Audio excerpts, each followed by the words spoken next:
In the previous video, we covered the Renin-Angiotensin-Aldosterone system. Before we talk about drugs which affect this system, let's go through it again. If there is low perfusion in the kidney, the JG cells produces an enzyme called renin. In the liver synthesizes a protein called angiotensinogen. When it is in blood, it is converted to angiotensin 1 by renin. Angiotensin 1 will be converted to angiotensin 2 by angiotensin converting enzyme, which is from the lungs, right? It's also known as S. And angiotensin 2 have effects on blood vessels, posterior pituitary, the kidney, and the suprarenal gland, right? Overall, this system increases the blood pressure. So if we inhibit the angiotensin converting enzyme using S inhibitors, it means there will be low angiotensin 2. So if there is low angiotensin 2, it means there will be a decrease of this cascade of reactions leading to low blood pressure, right? How does it do this? They are angiotensin receptors in the blood vessels, posterior pituitary, kidney, and the suprarenal gland, right? So in addition to S inhibitors, we can also use angiotensin receptor blockers, right? So if we block these receptors, there will be decreased muscle contraction in the tunica media, thus vasodilation, right? We are decreasing vasoconstriction and we are decreasing the total peripheral resistance. That's how we decrease blood pressure. In the posterior pituitary, the angiotensin 2 receptor blockers will block it means there will be decreased synthesis of ADH, meaning to say the synthesis of aquaporins in the kidney tubules will be decreased, meaning to say water reabsorption will be decreased, thus decreasing the blood volume, thus decreasing the blood pressure. If we talk about the suprarenal gland, I told you in the previous video, this drug, the angiotensin receptor blockers, they inhibit like the synthesis of aldosterone. They are not antagonists of aldosterone. Antagonists of aldosterone will be potassium sparing diuretic. An example is called spironolactone, right? It's an antagonist of aldosterone, right?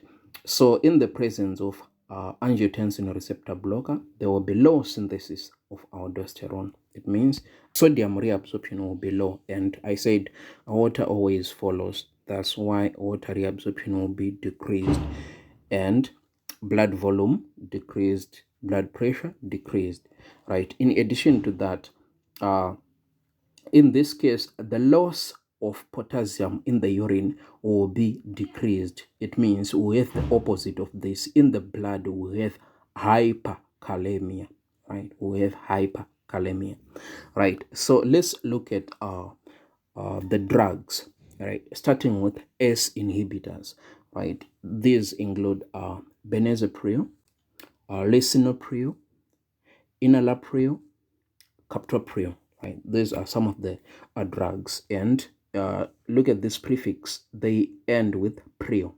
S inhibitors, pril. Right? Angiotensin receptor blockers.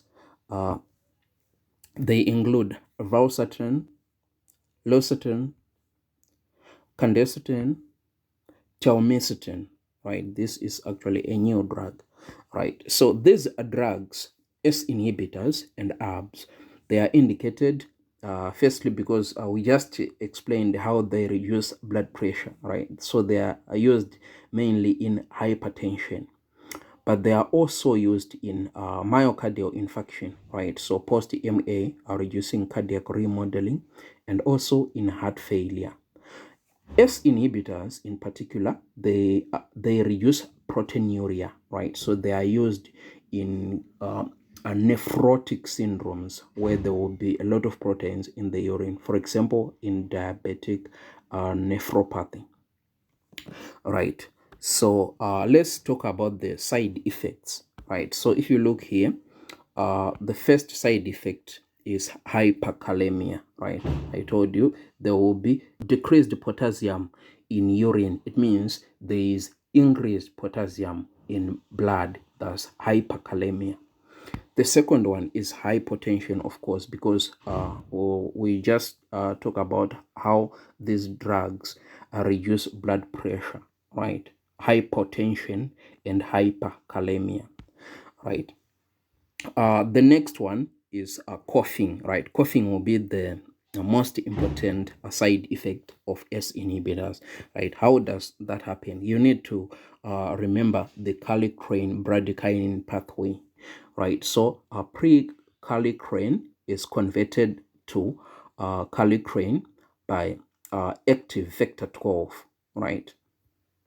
So this kallikrein converts high molecular weight kinogen into bradykinin, right? So the bradykinins will cause vasodilation, increased permeability, and increased pain. How does this happen? Right. Firstly, there is an enzyme called C1 esterase inhibitor. Right. This one, it normally inhibits kallikrein, right, inhibiting this pathway. So if an individual lacks this enzyme, you cannot give that person an S inhibitor, right? How? This bradykinin is usually inhibited by S, right? So if we inhibit S using S inhibitors, it means we have like the reverse of this, right? So the main effects will be vasoconstriction, angioedema, because there is increased permeability of the blood vessels, right? And there will be bronchoconstriction, coughing, and respiratory distress, right? But the main one which you need to remember is coughing. All right, so here we have the side effects, the main ones: hyperkalemia, hypotension, and coughing. The rest I will give you in the next slide. I will give you a mnemonic, and I will combine the side effects with some contraindications. For example, is contraindicated in pregnancy, right? So during pregnancy, we cannot give a patient this drug. They are also contraindicated if there is bilateral renal artery stenosis.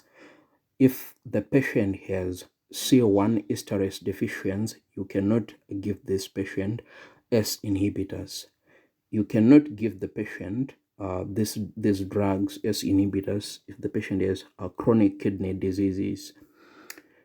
And also the patient on potassium sparing diuretics like spironolactone, you cannot give S inhibitors because they are potassium sparing. They are reducing the loss of potassium. It means potassium is already high in blood. If you give S inhibitors, it will be even higher, right? So hyperkalemia will be increased.